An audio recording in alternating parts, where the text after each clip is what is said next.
Ya Anies ini kan posisinya sebagai wayang aja. Sementara tiga partai ini kan dalang. Saya tidak yakin kalau seorang Anies bisa dikendalikan oleh Nasdem. Kenapa Prabowo aja nggak bisa mengendalikan Anies? Mengapa Anies tetap tidak mau membicarakan agenda-agenda perubahan itu kalau ia dibawa oleh Nasdem keliling di hampir setengah Indonesia? Yalah itu jawabannya. Kemudian kenapa diprotes? Ini kan sebuah proses demokrasi yang baru.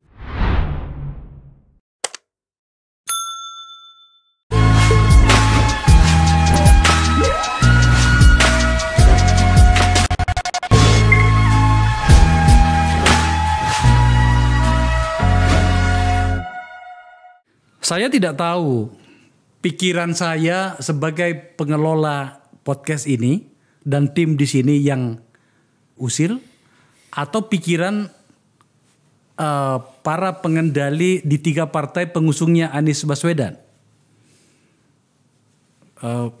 Kenapa sampai saya katakan begitu? Sebab tampaknya semakin panjang rancangan bagaimana menuju pada Pilpres itu nantinya. Yang terbaru itu adalah ada lembar kesepakatan. Coba tampilkan. Lembar kesepakatan tiga partai yang katanya akan mengusung Anies Baswedan. Saya nggak ngerti. Ini apa maksudnya sebenarnya gitu ya. Tapi apa salahnya kita bicarakan sebagai bagian dari pembelajaran publik. Ini ada judulnya adalah Piagam Kerjasama Tiga Partai. Partai Nasdem, Partai Demokrat, dan Partai Keadilan Sejahtera. Isinya adalah 6 butir kesepakatan piagam kerjasama koalisi perubahan. Apa isinya, bagaimana, apa maksudnya, bagaimana tujuannya, dan seterusnya kita bicarakan. Saya telah bersama dengan sahabat-sahabat saya. 4 orang, 2 di studio, 2 di ujung Zoom sana. Yang pertama, Sulvan Dindan.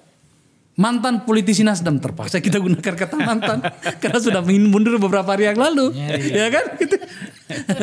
Ya, ini sejujurnya ada peran Bang Sulvan pada koalisi ini. Setidaknya membuatnya semakin populer. Iya. Gara-gara tesis dan antitesis kan. Yang kedua, seorang aktivis tangguh dengan karakternya yang tidak pernah berubah, pakai kopiah. Ray Rangkuti. Ray. Ya Bang. Thank you ya, udah datang ya. Ini kedua kalinya nih Ray kesini nih. Iya. Ya. Posisinya apa dalam timnya Anies atau tim yang lain saya nggak ngerti. Kita tanya nantinya. Di ujung sana. Tapi aku potong dulu. Aku kesini untuk ke dialog ini 2 kali. 2 kali. Tapi untuk kita bicara provokasi kan udah sering. Oke. Di ujung sana bagian dari tim Anies Baswedan. Hensat alias Henry Satrio. Pengelola kedai kopi. Kedai kopi. Founder saya. Founder ya? Ya. Oke. Itu luar biasa tuh. Tapi kita belum pernah dapat kopinya di sini nih. Belum pernah. Ya. Yang satunya lagi mantan politisi Nasdem juga. Mantan ketua umum dan mantan sekjen. Sekarang maju sebagai calon anggota DPD dari Bengkulu. Patrice Rio Capella. Rio. Ya. Dengar ya? Oke, kita berkumpul di sini. Kita berkumpul. Pertanyaannya Bang, kenapa ada 2 mantan Nasdem di sini? Ya kebetulan. Itu mantan Nasdem, tapi kalau pendiri nggak pakai ada mantannya itu. Iya. Itu betul juga tuh. Sebagai pendiri dan dua-duanya pendiri. Iya. Sebenarnya 3 orang pendiri di sini, tapi sudahlah. 3. Pertanyaan Ray tadi itu bagus loh.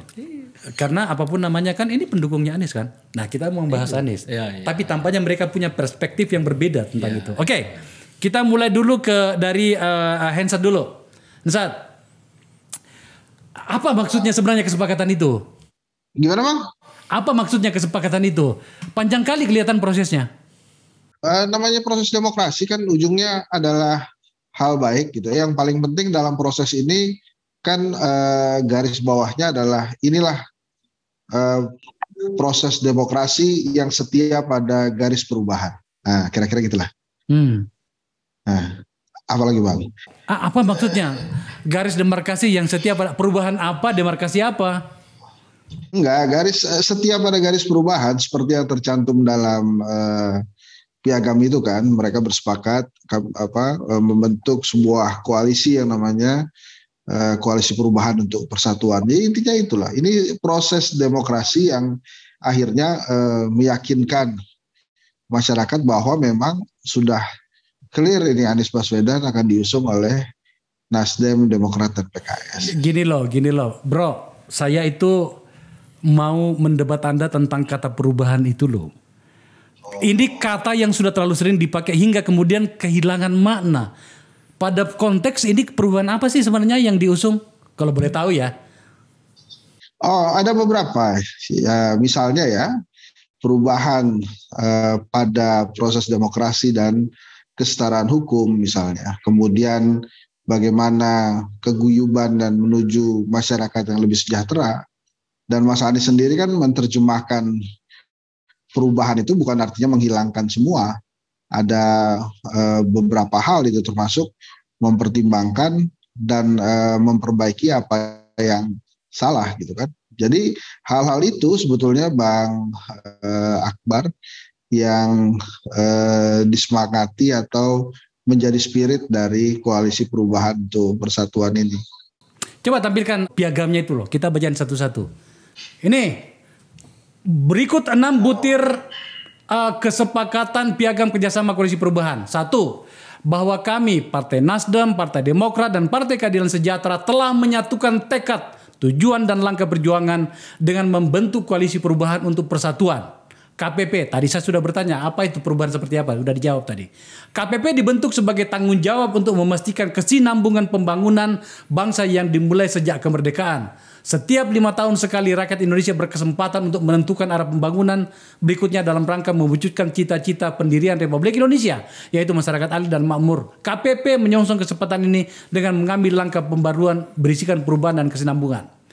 2. Bahwa kami telah mencapai kesepakatan untuk secara bulat menetapkan saudara Anies Baswedan sebagai calon presiden 2005-2009. 3. Bahwa kami memberikan mandat penuh kepada calon presiden, saudara Anies Baswedan, untuk memilih calon wakil presiden dan membentuk pasangan yang mampu memenangkan pemilu 2024 dengan kriteria sebagai berikut. 1.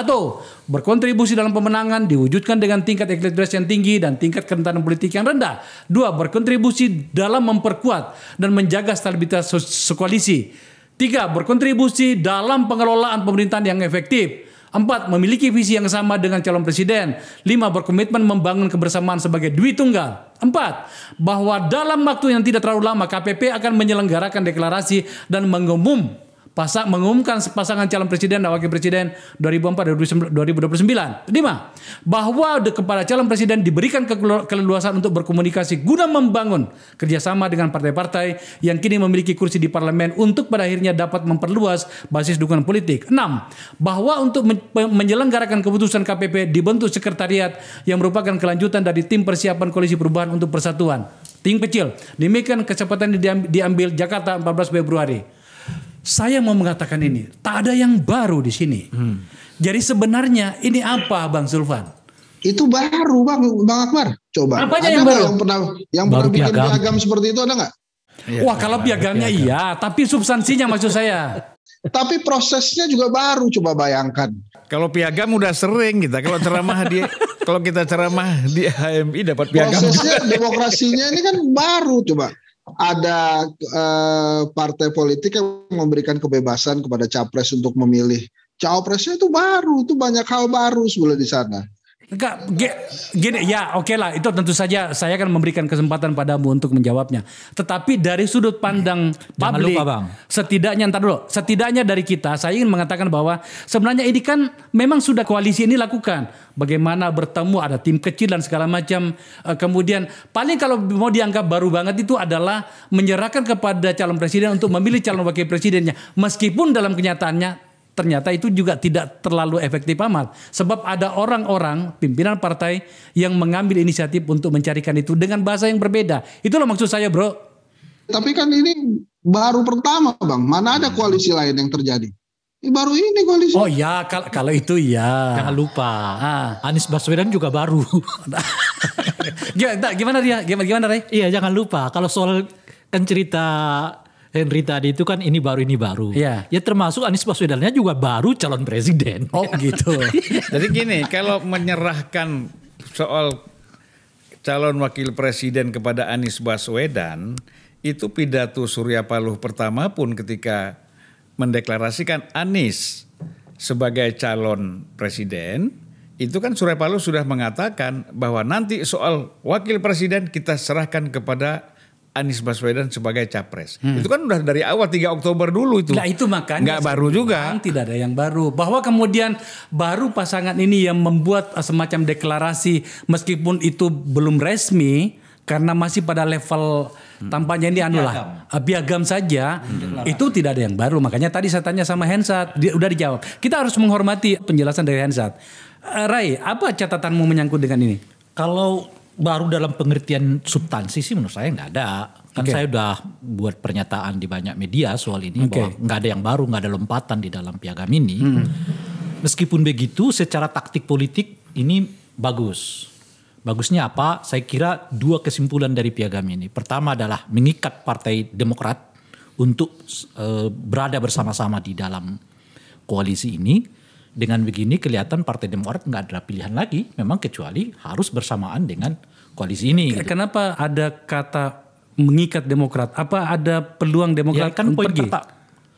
Kalau sebelumnya saya selalu mengatakan kalau AHY itu tidak dijadikan sebagai calon wakil presiden, dia punya potensi untuk keluar dari koalisi ini.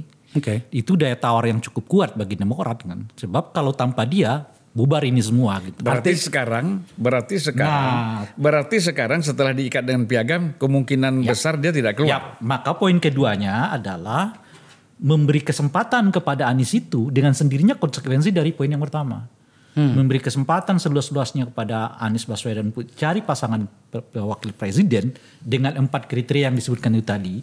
Itu artinya kans AHY yang semula dalam bacaan saya di angka 80%, dia turun ke angka 50%. Jadi ada potensi tidak AHY sebagai calon presiden, wakil presiden jadi Anies, yang saya katakan dengan istilah begini, bila sampai Juni mereka tidak mengumumkan AHY sebagai calon wakil presiden, maka bubarin barang. Bukan buram. Itu artinya koalisi ini mungkin akan memilih calon yang lain, bukan AHY gitu. Dan Demokrat akan legowo untuk itu. Itu kesulitannya karena mereka diikat oleh ini. Oleh karena itu saya mengatakan bahwa ini kemenangan setengah dari 2 partai, yaitu kemenangan Nasdem dan PKS untuk merangkul, ya, mengikat Partai Demokrat di dalam koalisi ini yang semula punya potensi dia untuk keluar kalau tidak mendapatkan jatah wakil presiden. Menarik. Rio, apa catatanmu Rio? Ya, yang pertama kita menyerap makna koalisi perubahan itu. Kalau koalisi perubahan ada Nasdem di dalamnya, itu kontradiktif bicara tentang perubahan. Karena 10 tahun dan sampai sekarang Nasdem bagian dari rejim ini. Jadi kalau misalnya mau merubah rejim ini, bagaimana ada Nasdem di situ bagian merubah dirinya sendiri? Menurut saya nggak pas gitu ya. Kecuali misalnya yang memaknai itu adalah 3 partai yang tidak masuk dalam rejim Jokowi hari ini. Itu satu. Yang kedua, dari piagam yang disampaikan tadi, tidak ada kata-kata atau gagasan-gagasan besar yang dimunculkan yang disambung dengan koalisi perubahan itu. Dan tidak ada perubahan apa-apa kalau di situ. Di situ cuma bicara tentang teknis, pilih wakil presiden, kami sepakat untuk mengikat, dan sebagainya. Cuma ada kata-kata tadi kesinambungan dan sebagainya. Apakah itu gagasan yang ingin disampaikan kepada publik untuk menjadi seorang presiden? Atau berkumpulnya 3 partai besar ini hanya untuk bikin piagam yang isinya adalah tentang teknis soal pencalonan wakil presiden? Saya pikir terlalu sederhana hanya tulis dalam piagam. Dulu pada waktu pencalonan Jokowi yang pertama ada unsur trust di antara partai Nasdem dan PDI Perjuangan. Tidak ada itu perlu piagam. Justru dengan bikin piagam ini secara tersirat ada saling ketidakpercayaan di antara 3 partai ini sehingga dalam sebuah perjanjian. Gitu ya sebaliknya. Kalau perjanjian biasa aja kita sepakat, oke, umumkan bersama ini. Karena dalam politik itu lebih bermakna sesuatu yang disampaikan kepada publik secara lisan daripada memaknai itu sebuah tulisan. Bagaimana kalau kemudian apa yang dikatakan Ray tadi itu memang ternyata seperti itu, bahwa ini adalah skenario untuk mengikat salah satu partai yang punya potensi meninggalkan koalisi karena permintaan yang tidak dipenuhi, dan dengan ini kemudian itu menjadi terikat gitu. Ya, ucapan Ray tadi itu kan menyatakan bahwa ada ketidakpercayaan di antara mereka bertiga. Ya. Perlu diikat bersama. Bahwa kemudian dengan itu Demokrat tidak akan lari, tidak ada jaminan bahwa piagam itu adalah harga mati, menjadi kitab suci, menjadi perjanjian yang sakral. Perjanjian sakral di dalam sebuah kepentingan partai politik itu sebuah kepentingan bersama. Ketika kepentingan bersamanya tidak ketemu, maka piagam itu menjadi nothing gitu. Okay. Jadi menurut saya, janganlah kesepakatan politik itu hanya bicara tentang presiden ya. Hari ini sepertinya sepakat dengan hal yang mudah, yaitu bicara presiden. Ketika bicara wapres, apakah akan sepakat juga? Belum tentu. Jadi menurut saya ini masih sangat cair. Ada kemungkinan analisa Bung Ray tadi bahwa ada Demokrat akan kesulitan lari. Saya pikir itu sebuah hal yang wajar. Demokrat itu sebuah partai yang pernah menjadi pemenang pemilu, ya, pernah melahirkan presiden 2 kali. Kalau kemudian dikacangin hanya diambil partai nggak mau orangnya, menurut saya itu partai nggak punya dignity. Saya kalau jadi ketua umum Demokrat saya nggak mau itu. Oke. Kalau ngambil partai orangnya nggak mau, saya cari orang lain ngikut aja, serahkan pada Anies. Partai apa itu? Iya. Ya, sampai di situ dulu. Ini ini bisa dianggap ngompor-ngomporin. Oke, Hensat, saya tentu saja Anda layak untuk mengomentari 3 pendapat teman-teman kita di sini. Nggak apa-apa pendapat itu kan, tapi memang kebutuhannya mesti dilihat dari bagaimana rakyat meyakini bahwa sosok Anies Baswedan akan memang maju. Dan saat ini kan sudah firm dia sebagai calon presiden ya, tinggal tunggu pendaftaran dari KPU saja. Tapi untuk 3 partai itu calon presiden mereka adalah Anies Baswedan gitu ya.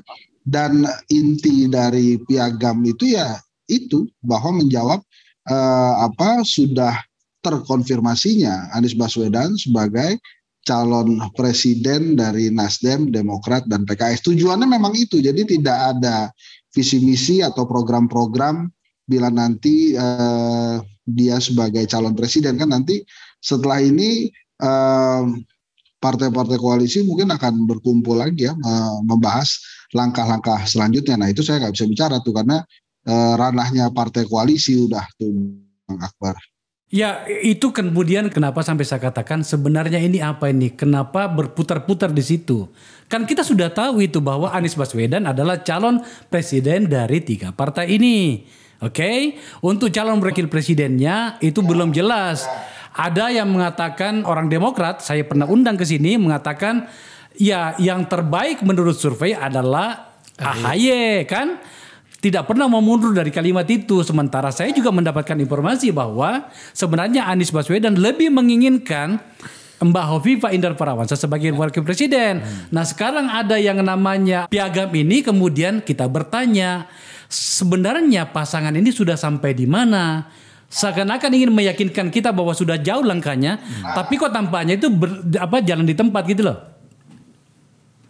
Oh iya nggak apa-apa juga, kan nggak ada ruginya juga ini piagam terbit untuk Bang Akbar kan? Nggak ada Terus ruginya. Terus kemudian kenapa diprotes? Ini kan sebuah proses demokrasi yang baru dan itu bisa meyakinkan masyarakat ya. Kalau misalnya tadi Bang Rio mengatakan tahun 2013 atau 2014 nggak perlu ada piagam, ya waktu itu.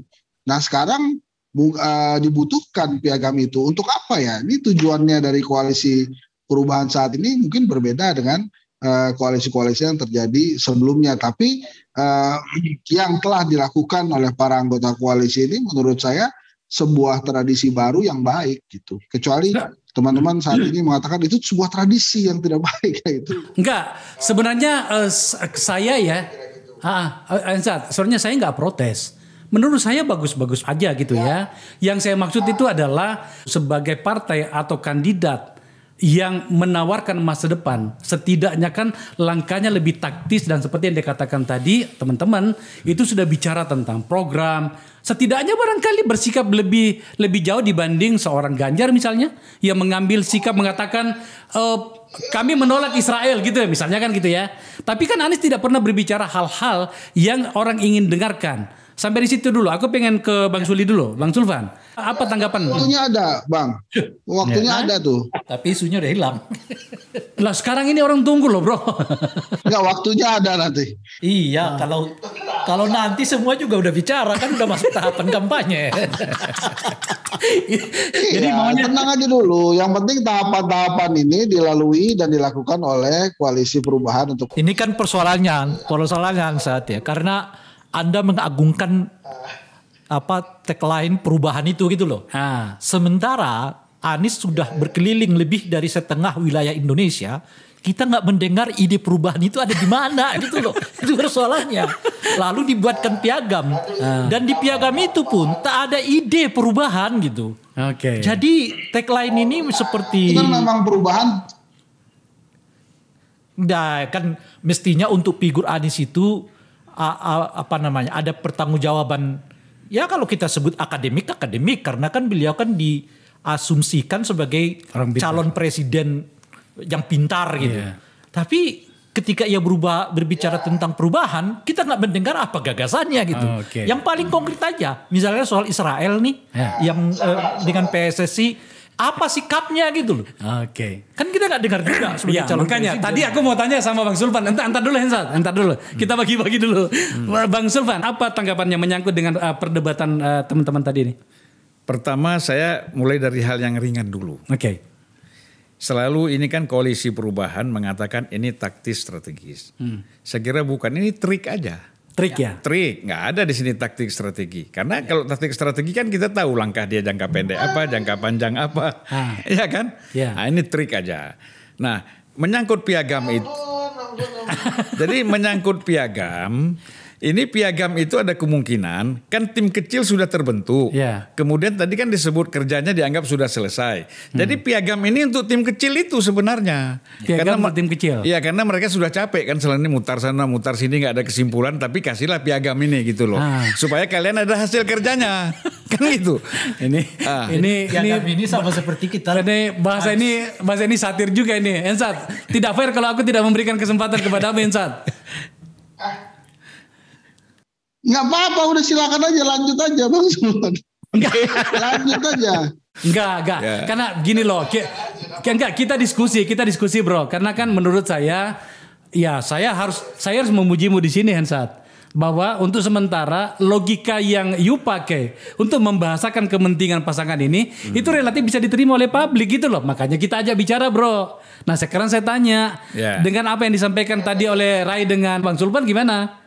Ya, kalau menurut saya, ya ini karena sebuah hal yang baru, maka banyak pertanyaan-pertanyaan dan tuduhan-tuduhan lah tadi ya, seperti yang disampaikan oleh abang-abangku ini gitu. Yang nggak apa-apa juga karena sebuah hal yang baru itu selalu membuat pertanyaan-pertanyaan. Makanya dengan ada banyak pertanyaan, menurutku apa yang terjadi dengan Koalisi Perubahan dan piagam ini sudah berhasil minimal kemudian dibicarakan gitu ya. Dan akhirnya banyak pihak meyakini bahwa Anies Baswedan sudah firm ini sebagai calon presiden, tidak ada lagi kontroversi-kontroversi atau pertanyaan-pertanyaan yang seolah-olah meragukan bahwa sosok Anies Baswedan ini memang firm dicalonkan. Karena sebelumnya ini kan partai-partai politik kan sendiri-sendiri itu mendeklarasikannya, dan setiap kali deklarasi bilang nanti kita akan deklarasi bersama. Ini bentuk piagam ini adalah sebuah deklarasi bersama gitu. Apa kelanjutan dari piagam ini sudah tertera di dalam poin-poin piagam itu, termasuk dalam waktu dekat segala macam itu, poin keempat, poin kelima, poin keenam itu Bang. Termasuk misalnya dalam hal untuk cawapres, partai-partai tidak akan diberikan kewenangan lagi ya, semuanya di Anies ya?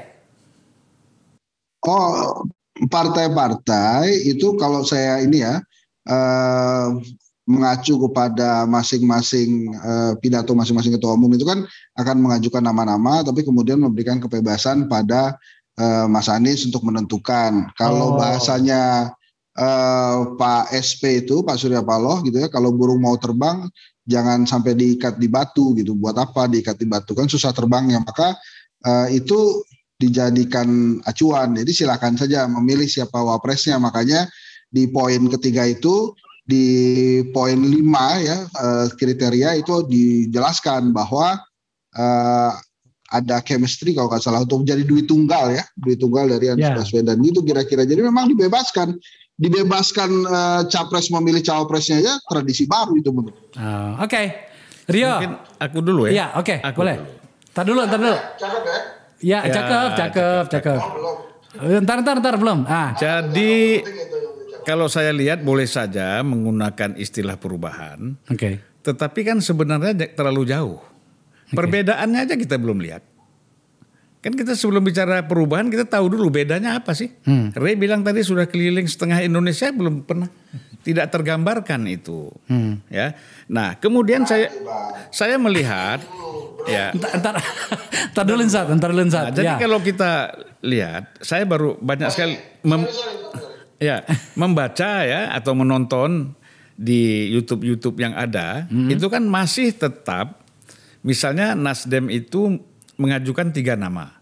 Oke. Ya kan gitu. Ada namanya pertama si Khofifah. Ya. Kedua Andika. Ketiga Yeni Wahid. Oke. Kan gitu. Kan itu yang diajukan. Kemudian PKS mengatakan kami juga mempunyai calon yang kami ajukan. Oke.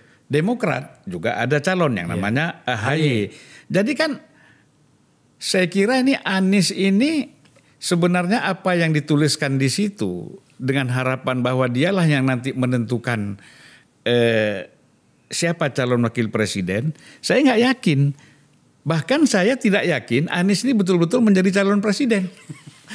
Walaupun ada piagam itu, sampai saat ini saya belum yakin.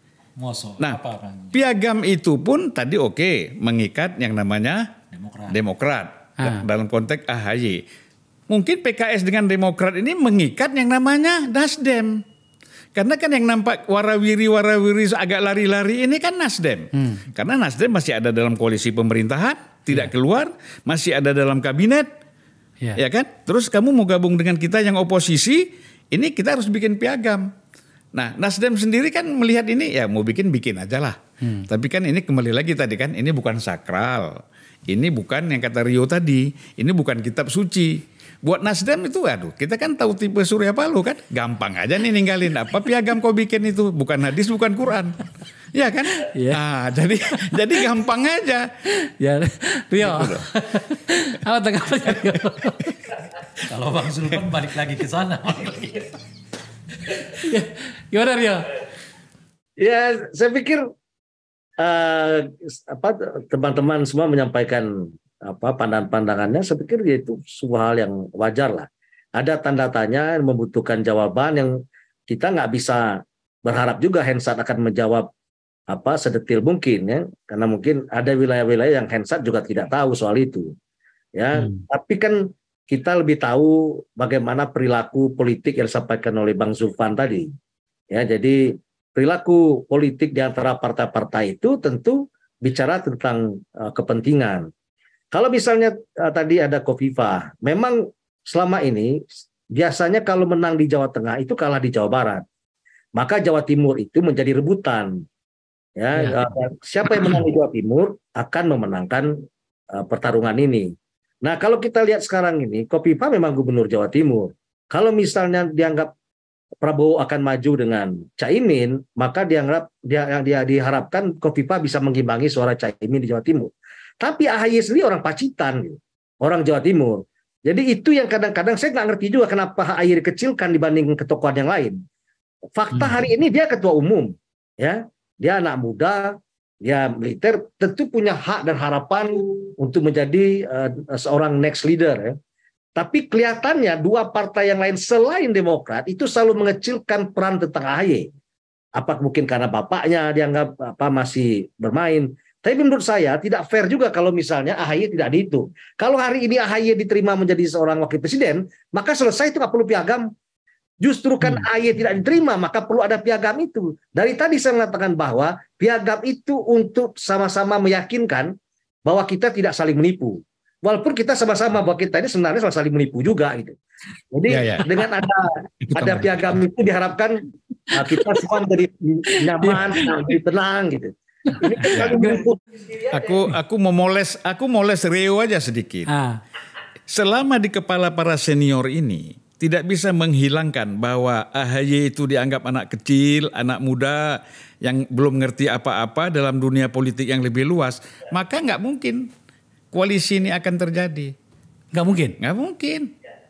Ini menurut saya piagam ini hanya untuk memberikan kepuasan aja. Kepada para tim kecil ini.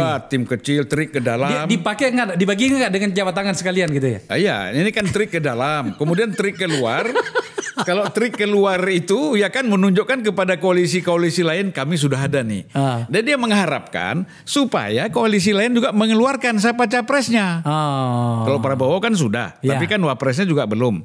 Yang diharapkan kan dari KIB dengan PDIP mengeluarkan siapa calonnya. Ini kan pancingan membuat piagam ini. Jadi mereka sendiri juga masih bermain-main dengan piagam ini. Makanya kalau kita lihat apa isi tadi 1 sampai 6 itu nggak ada yang jelas. Semuanya ngambang. Makanya apa tanggapannya menyangkut itu? Enggak, kan kalau soal piagam ini lagi-lagi nggak ada yang baru karena pertama Nasdem udah selalu mendeklarasikan Anies sebagai calon presiden. PKS sebelumnya udah mendeklarasikan juga ya waktu di di bandara ya, nah, bahwa Anies calon presiden mereka. Dan sebelum itu AHY juga sudah membuat surat yang dibagikan kepada publik bahwa Demokrat mencalonkan rilis mencalonkan Anies sebagai calon presiden. Jadi piagam itu nggak ada isinya yang baru karena yang disebut mengikat itu sebetulnya mereka udah deklarasi sebelumnya. Yang ditunggu publik itu sebetulnya kan bukan itu.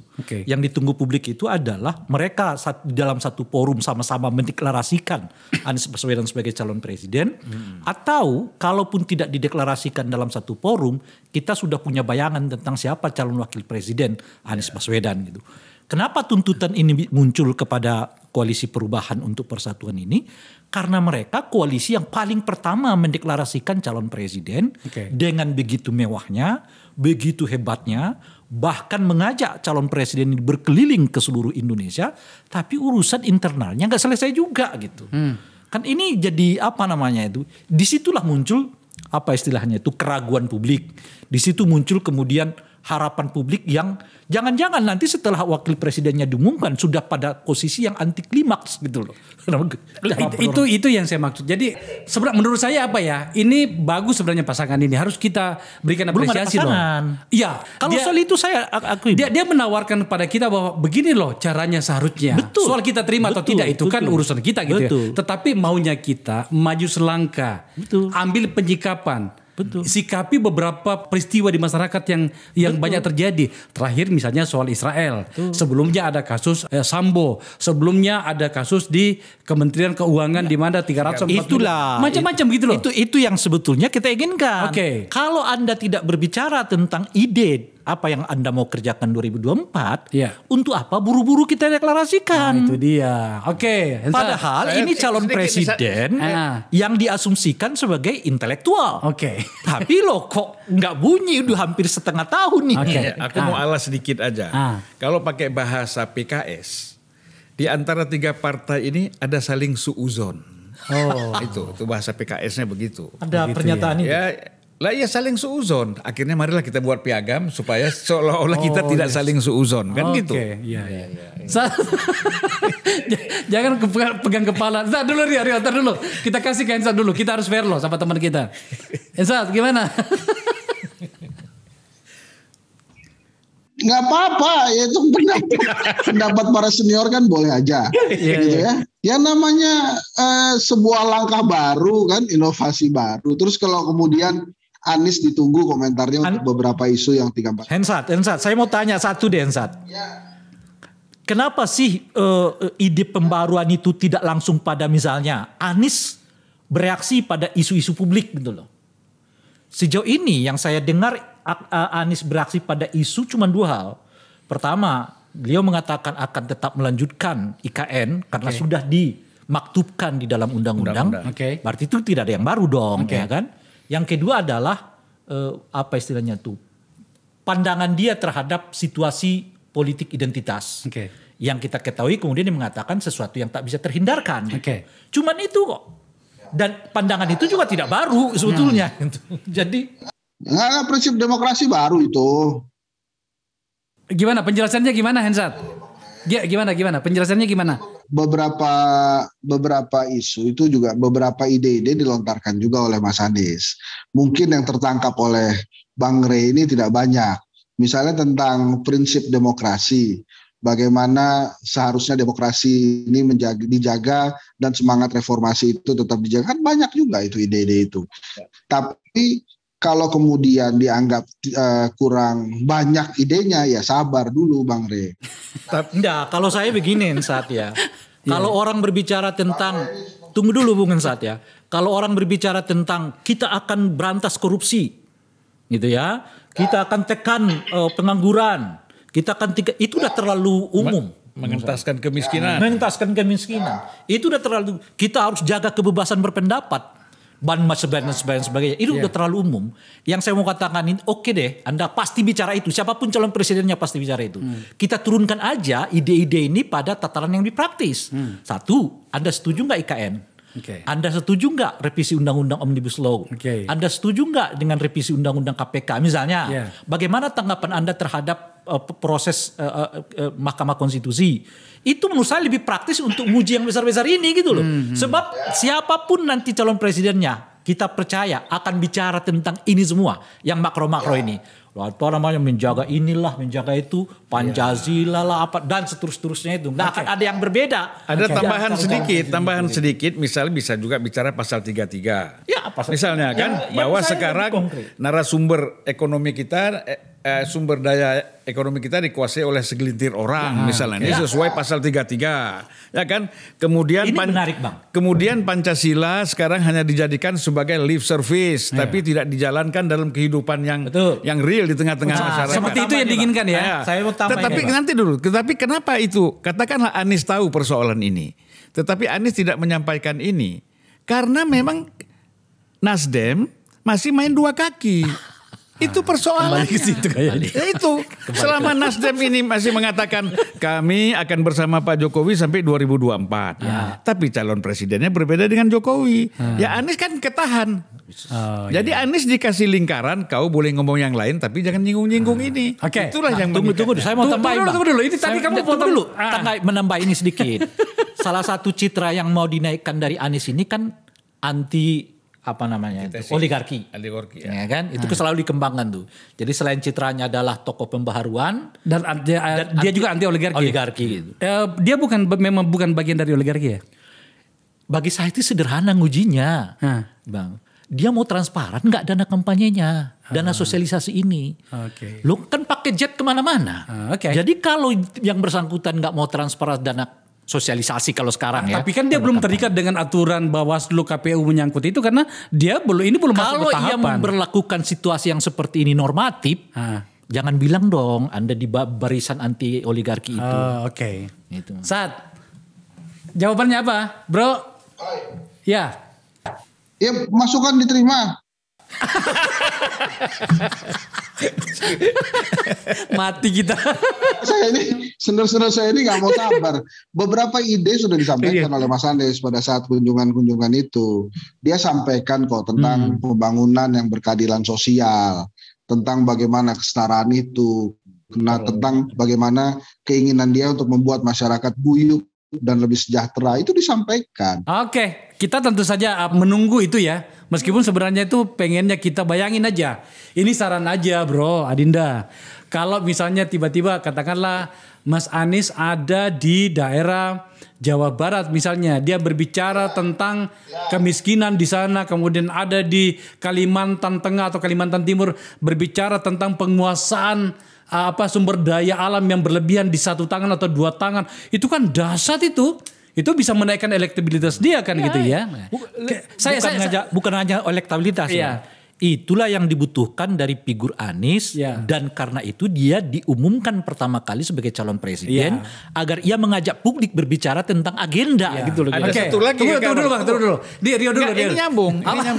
Satu lagi di samping tadi soal sumber daya alam, bahwa Anies akan memberantas mafia minyak. Itu dia. Itu mafia minyak itu. Rio gimana Rio? Itu penting.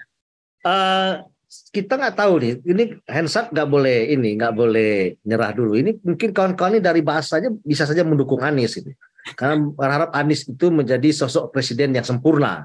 Ya. Dan begitu. Kita harapkan bahwa Anies itu adalah sang pembawa harapan.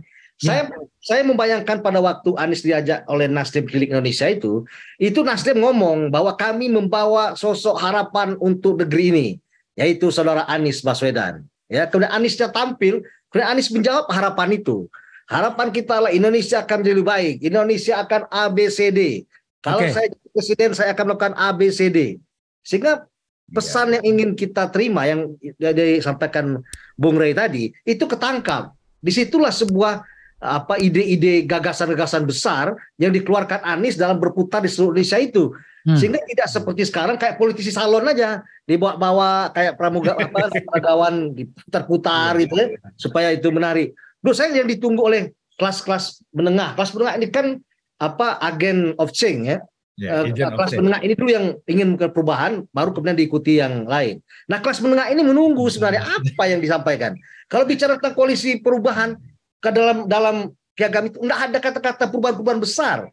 Jadi kalau hari ini misalnya meminta Anies mencari cawapres itu kan perubahan demokrasi, tradisi. Tradisi itu kan sesuatu yang berulang-ulang.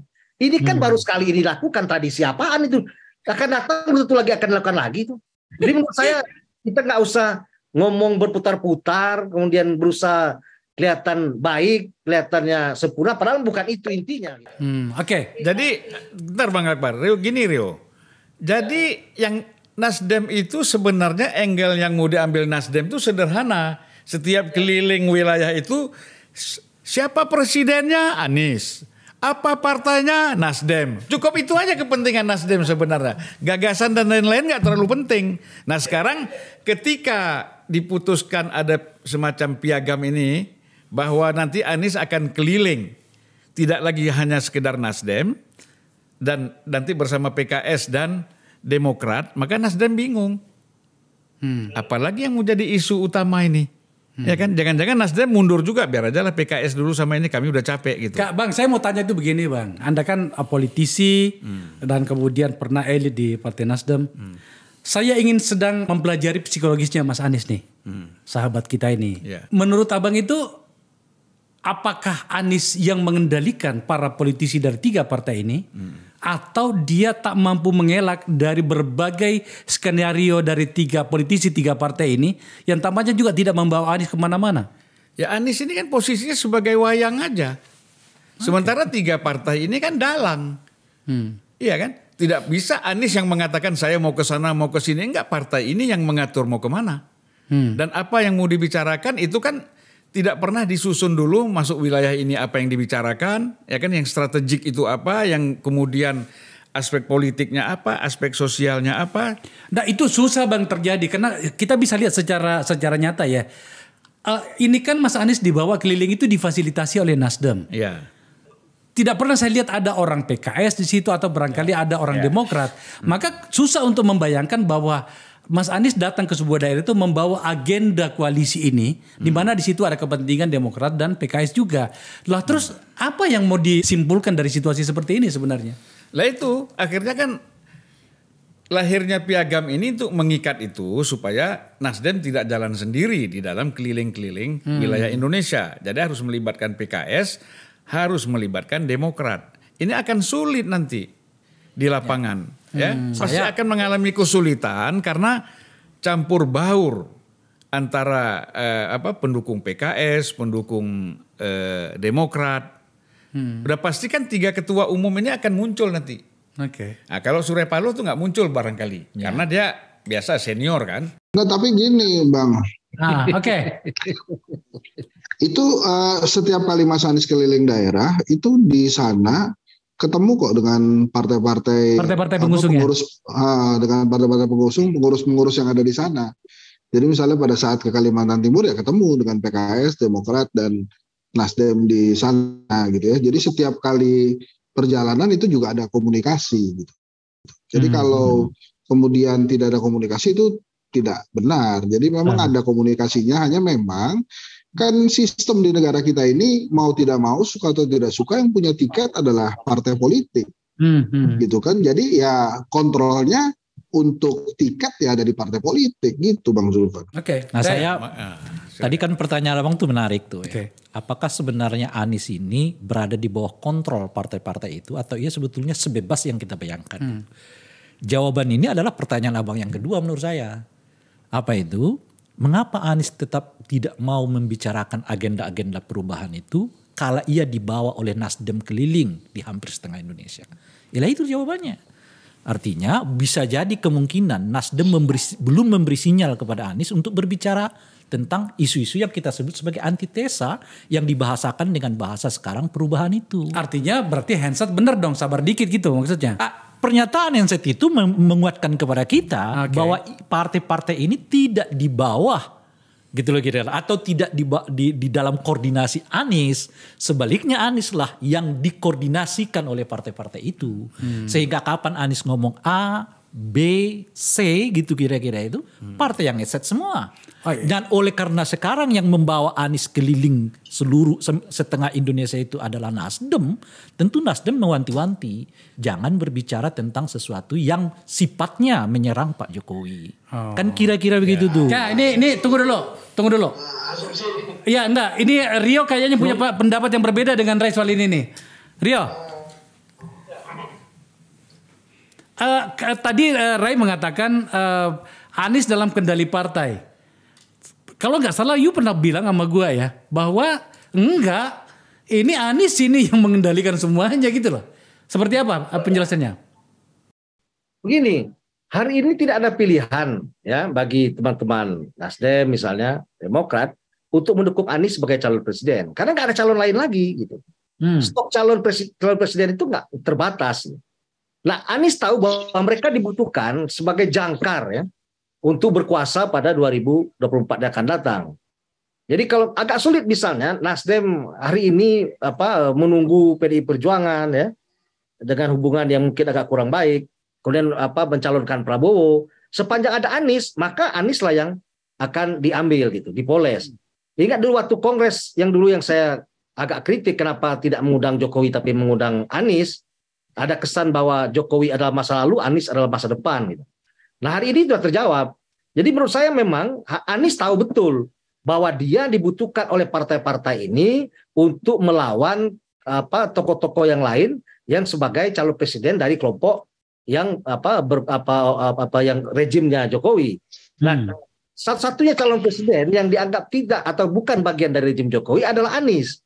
Maka Anies merasa bahwa dia diperlukan dalam permainan ini. Jadi menurut saya bahwa hari ini bukan Anies butuh Nasdem, tapi Nasdem butuh Anies gitu. PKS butuh Anies. Saya nggak berbeda. Kalau PKS kalau PKS. Bang Supel gimana? Saya agak berbeda justru dengan Rio. Bagi tiga partai ini, Anies ini komoditi politik aja. Ditawarkan sana, tawarkan sini, kan gitu. Jadi jangan kita ini jangan menganggap partai-partai ini punya prinsip dan ideologis. Gampang saja buat PKS kalau nggak Anies sudah punya pengalaman gabung dengan Prabowo, Gerindra. Demokrat juga gabung dengan Gerindra. Nasdem bisa juga gabung dengan Golkar atau juga dengan Gerindra. Makanya penjajakan ketemu Prabowo, ketemu Golkar, supaya nanti jangan ujuk-ujuk tiba-tiba Anies nggak jadi dia lompat, kan nggak bisa. Harus ada bridging dulu ya, ada jembatan ini gitu ada ya. dulu dilakukan pendekatan-pendekatan seperti ini. Jadi kita udah lihat pendekatan-pendekatan ini dilakukan dalam konteks nanti mereka tidak mendadak tiba-tiba mau gabung ke koalisi ini kalau terjadi kecelakaan kan gitu. Saat itu secara psikologis. Sorry bro, ini tampaknya you harus menjawab tiga nama teman-teman di sini. Di dalam koalisi itu sendiri sebenarnya seperti apa, Hensat? Apakah kemudian agenda-agenda itu atau rencana-rencana itu keluar dari Mas Anies atau dia lebih banyak diam? Boleh dong kita mendengarkan informasi dari dalam meskipun Anda bisa mengatakannya rese amat sih mau nanya-nanya soal itu. Kita boleh tahu juga dong kalau gitu. Ya, kalau itu kan pasti hak bicara tuh pasti didengarkan lah dan Mas Anies juga pasti bicara. Tapi kapan bicaranya bila saat bersama ketum parpol saya nggak pernah ada di situ tuh Bang. Tapi kan kalau dari foto-foto yang kita lihat kan mereka berbincang, kan mereka berdiskusi juga dan saya yakin ada juga ide-ide yang dikeluarkan oleh sosok Anies Baswedan. Nah, yang paling jelas itu adalah sebetulnya tidak ada lagi keraguan-keraguan tentang bagaimana koalisi perubahan persatuan ini bergerak. Dengan adanya piagam itu kan sudah firm semua. Nah, perkara kemudian siapa yang mengatur dan apa yang diatur, yaitu persoalan yang lain juga. Dan saya yakin sebetulnya orang seperti Bang Julfan, terus kemudian Bang Rio ini kan paham betul bagaimana partai politik itu bergerak gitu. Sehingga menurut saya sih asumsi-asumsi liar seperti itu ya wajar-wajar saja. Dan saya yakin even Pak Jokowi pun waktu kemarin kan ingin menunjukkan bahwa dia bisa dalam in control, in leadership dengan 8 partai politik itu. Kan kita masih ingat pada saat dia berjalan dengan ketua parpol itu kan yang baru-baru ini terjadi. Jadi hal-hal seperti itu sih ya cerita-cerita asumsi yang biasa saja, tapi saya yakin yang terjadi di situ pasti ada komunikasi yang sangat baik antara Anies Baswedan dan ketum-ketum parpol itu. Oke, Ray. Asik ya jawaban gue. Ya, asik dong, masa enggak gitu loh kan gitu. Ray, apapun jawaban dari Hensat yang tampaknya agak banyak berkomunikasi dengan pasangan ini, itu kita terimalah sebagai informasi. Iya. Oke. Tapi saya mau tanya begini. Kita juga sedang menguji apa adanya info-info dari Ya. Nah, yang saya mau tanya begini. Pembukaan saya tadi mengatakan tampaknya ini kalaupun mau dikatakan maju, hanya maju 2-3 senti. Sementara kan publik ya, setidaknya kita menginginkan itu calon yang hebat ini karena lebih berani mendeklarasikan diri itu maju banyak langkah. Ya. Salah satunya seperti yang katakan tadi bahwa menyampaikan agenda. Pertanyaan saya ke Ray itu, dan saya berharap ini yang jawaban terakhir dari Ray. Kalau kemudian ternyata nantinya dalam perjalanannya ada salah satu partai tiba-tiba menunjukkan gerak tubuh yang berbeda dari piagam tadi itu menurutmu tanda apa kira-kira? Gerak yang aneh itu setidaknya begini. Tiba-tiba muncul pernyataan dari salah satu elit. Yang paling sering terjadi itu adalah perbedaan antara Nasdem dengan Demokrat. Sudah sampai pada tahapan berkelahi, bertengkar di ruang publik. Itu apa yang ada di bayangan? Ya, paling krusial itu nanti kan penetapan siapa calon wakil presiden. Okay. Nah, itu bisa membuat ini juga bisa bubar, itu bisa jadi gitu. Okay. Tapi piagam ini membuat kita sementara mengatakan akan sulit itu bubar karena Demokrat sepertinya diikat di dalam piagam ini. Gitu. Okay. Tapi saya agak sedikit berbeda dengan asumsi yang dibangun banyak orang selama ini, Bang. Bahwa orang selalu melihat bahwa istana tidak menyukai Anies untuk terlibat di dalam Pilpres ini. Ya. Saya melihat akhir-akhir ini justru yang terjadi sebaliknya. Oh ya? Istana justru memberi kesempatan yang cukup kepada Anies untuk tetap didorong sebagai calon presiden. Sebab dengan cara begitu istana calon-calon istana memungkinkan untuk memenangkan pertarungan di 2024 yang akan datang. Logikanya dengan asumsi yang maju itu adalah Ganjar Pranowo. Kalau kita lihat akhir-akhir ini hasil survei, ya kan, sebetulnya yang lawan melawan itu adalah Ganjar versus Prabowo. Kalau Ganjar dengan Prabowo, kelihatannya masih 50-50. Okay. Sebab besar kemungkinan pendukung Anies akan ke Prabowo. Sementara pendukung Prabowo akan tetap di situ, nggak akan pindah kemana-mana. Tapi kalau Anies yang dilawankan dengan Ganjar kayaknya akan melaju dengan sangat cepat. Sebab pendukung Prabowo itu punya potensi akan setengahnya bergabung kepada Ganjar dan setengahnya bergabung kepada Anies Baswedan. Dan survei terakhir ini juga memperlihatkan gap antara Ganjar dengan Anies itu makin jauh kan. Setidaknya 10% gitu. Nah oleh karena itulah kalau Ganjar ataupun Prabowo mau didorong sebagai calon presiden, mereka membutuhkan Anies sebagai mitra tandingnya. Pertanyaannya adalah itu untuk menjawabmu nih, untuk bertanya nih soal mendebatmu. Kalau Ganjar didorong oleh PDIP, kalau enggak kan beda masalahnya kan? Saya punya analisa begini, Bang.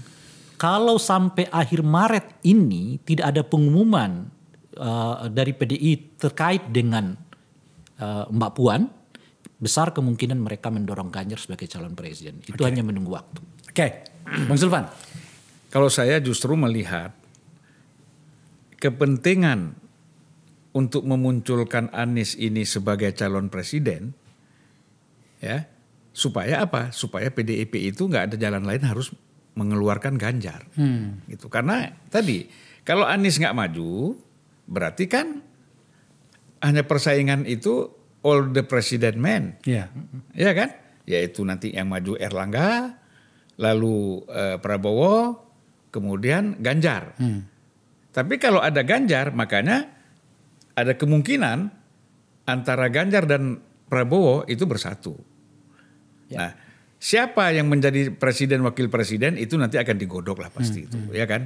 Masa perubahan aja boleh menggodok, ya kan? Nah, PDIP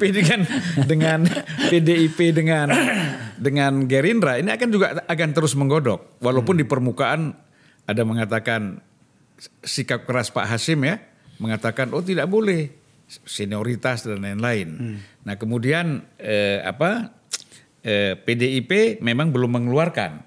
Tapi menurut saya seandainya itu terjadi, Anies maju, udah pasti Ganjar itu maju. Oke. Ya. Rio. Ya. Gimana? Ya, saya nggak bisa menganalisa PDI Perjuangan siapa yang maju, karena itu hanya Bu Mega dan Tuhan yang tahu ya. Tapi yang memang yang kita bicarakan ini adalah soal bagaimana sosok presiden yang lebih duluan dicalonkan resmi oleh 3 partai yang hari ini masih kesulitan untuk mencari jodohnya, wakilnya. Jadi menurut saya ini sebuah proses yang memang tidak gampang juga tidak sulit. Ya, dia menjadi sulit ketika ada seseorang yang tidak dikehendaki dari dalam partai koalisi menjadi cawapres. Maka tarik menarik di antara partai koalisi itu. Dan ini berpotensi makin lama bisa membuat keretakan dalam proses berkoalisi itu ketika tidak diputuskan secara cepat siapa untuk menjadi cawapresnya. Karena nanti ketika koalisi-koalisi partai-partai lain sudah mulai mengeluarkan nama-namanya secara resmi, maka bisa saja di antara cawapres yang disebutkan atau dicalonkan di dalam tubuh partai koalisi perubahan itu malah menjadi cawapres di 3 koalisi partai yang lain. Bisa saja, iya benar. Itu akan membuat situasi akan semakin sulit di antara koalisi perubahan. Jadi misalnya ada Kofifa misalnya, tidak menutup kemungkinan maka Kofifa juga dicalonkan oleh koalisi yang lain. Ya. Bisa saja tiba-tiba AHY seperti Demokrat pada 2 pemilihan presiden yang lalu, Demokrat tidak menentukan pilihan, tidak ke Jokowi juga tidak ke Prabowo, tapi membebaskan anggotanya untuk memilih siapapun calon presiden menurut hati nurani mereka. Jadi menurut saya ini masih proses yang menarik dan cukup panjang. Tapi satu hal bahwa dari hampir setengah tahun dicalonkan, itu belum ada satupun gagasan yang dikeluarkan oleh Mas Anies ya atau Partai Nasdem tentang apa perubahan yang signifikan terhadap rejim Jokowi hari ini. Seperti kita lihat misalnya Donald Trump di Amerika, dari awal dia mengatakan bahwa ketika saya akan jadi presiden, maka saya akan tutup perbatasan dengan Meksiko karena Meksiko itu mengacau, merampok, membunuh, memperkosa dan sebagainya.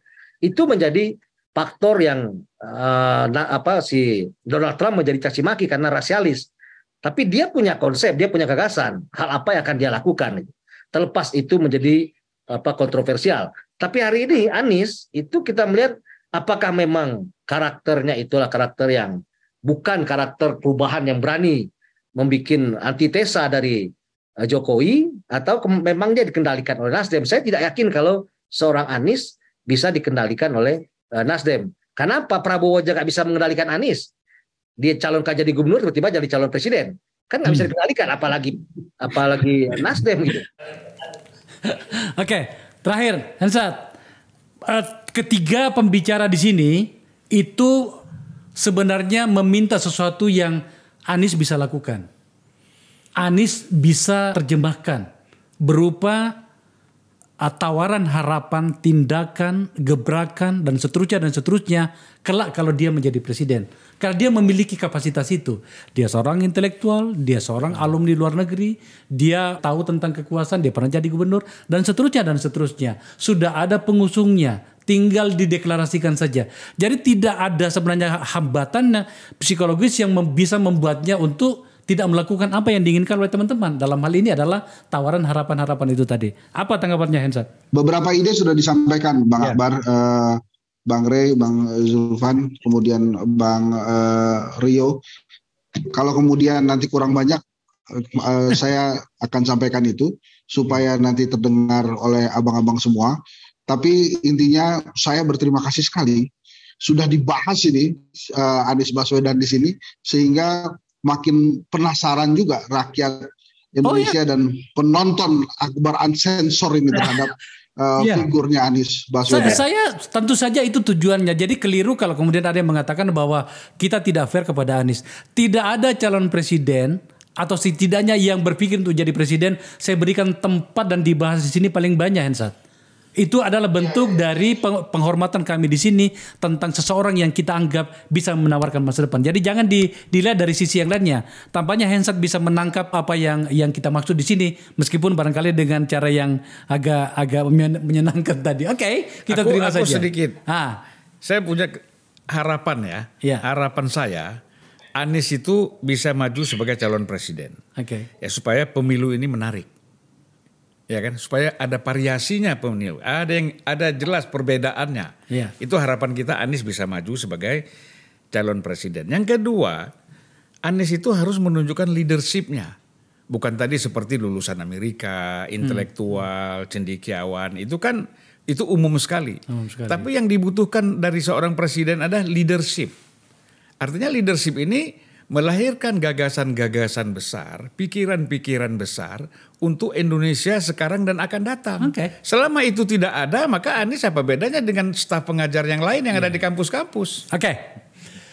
Bapak-bapak, ini luar biasa diskusinya. Inilah gunanya komunikasi seperti ini, agar kemudian ada pencerdasan yang bisa kita berikan kepada publik dan tawaran-tawaran pikiran tentang siapa yang akan menjadi pemimpin mereka. Tidak lebih dari situ. Bang Zulfan, Ray, Hensat, Rio, terima kasih ya sudah bergabung di sini.